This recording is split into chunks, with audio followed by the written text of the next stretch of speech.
સુરત ફરી એકવાર એક્શન મોડમાં છે. સુરત મહાનગરપાલિકાના કમિશનરના માર્ગદર્શન હેઠળ શહેરના હાર્દ સમાન સ્ટેશન વિસ્તાર અને સેન્ટ્રલ ઝોનમાં મહાસફાઈ ઝુંબેશ શરૂ કરવામાં આવી છે. જુઓ આ દ્રશ્યો.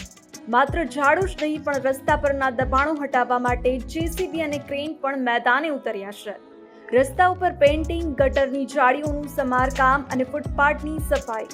સુરતને ચકચકાટ બનાવવા માટે રાત દિવસ એક કરવામાં આવી રહ્યા છે. બીજી તરફ સુરતની જીવાદોરી સમાન તાપી નદીને પણ નવું જીવન મળી રહ્યું છે. નદીમાં વર્ષોથી જામી ગયેલી જળકુંભીને દૂર કરવા માટે અત્યાધુનિક ડીવીડર મશીનો દ્વારા સફાઈ શરૂ કરી દેવામાં આવી છે. હવે તાપીનું પાણી ફરી નિર્મળ વહેતું જોવા મળશે. સુરતને ક્લીન સિટીમાં નંબર 1 બનાવવા માટે એસએમસીની આ મહેનત ખરેખર બિરદાવવા લાયક છે. શું તમે આ બદલાવ જોયો?